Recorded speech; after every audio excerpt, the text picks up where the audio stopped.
Бишбалта бистәсендә безнең бик күп һәйкәлләр сакланып калды. Күбесенчә инде алар Союз заманына кагыла.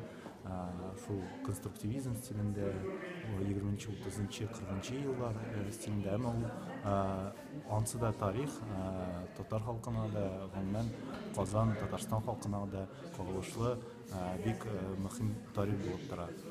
Менә без хәзер басып торган җирдә бу Петрушкин двор яклары, ул инкыйлабка хәтле төзелгән йортлар, ансы да тарих ягыннан, хәрби тарих ягыннан, индустриаль тарих ягыннан да бик кызыклы җирләр.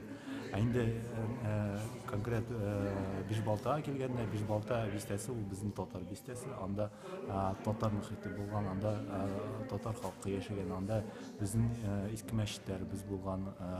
Кызганыч, алар 80-нче елларда гына, 80-нче елларда сүтелгән булган, әмма аларга 100 елдан артык булган. Анда зур мәхәлләбез булган, мәдрәсәбез булган. Әлбәттә, Бишбалта бистәсендә әле безнең сакланып калган иске татар зираты бар. Аның бер өлеше генә сакланып калган.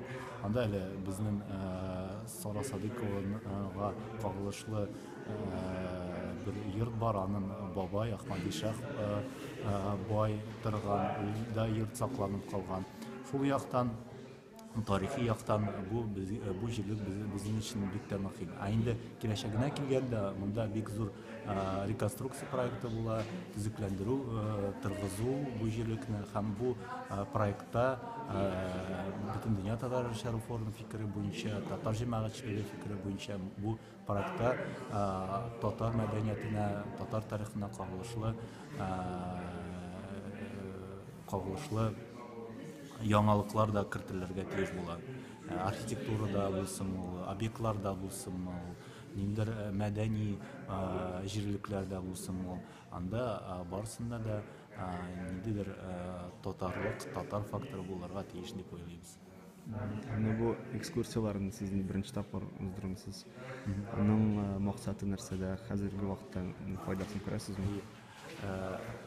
Безнең күптәнге хыялыбыз инде ул татар бистәләренең тарихын барлау, торгызу, аны киң җәмәгатьчелегкә тарату, җиткерү, һәм ул яктан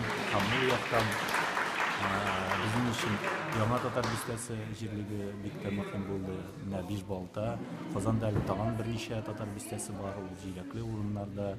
Вәтән бистәсе безнең бар тагын. Вардия җирлекләре, алары да татар тарихы белән бәйле урыннар, һәм бу тарихны әлбәттә актуальләштерергә кирәк дип уйлыйбыз. Казаннан башка әле безнең күп кенә шәһәрләребездә татар бистәләре бар, 20-дән артык татар бистәсе, аларның да тарихларын әле барлыйсы, кешеләргә җиткерәсе әле бар. Без бик яхшы беләбез иске татар бистәсе тарихы турында, башка татар бистәләре тарихын әле киң җәмәгатьчелеккә таралмаган.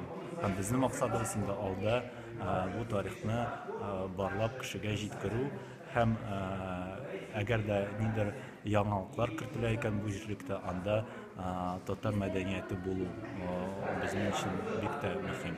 Шуңа күрә шундый экскурсиялар уздырыла. Безнең әле бистә 2.0 дип исәпләнгән фәнни тикшерү проекты бар. Ул без җентекләп, бөтен җирлекне тикшереп, андагы тарихларны язып, без аны зур бер презентация рәвешендә төзибез, һәм киләчәк проектка бу әйберләрне кертергә омтылабыз.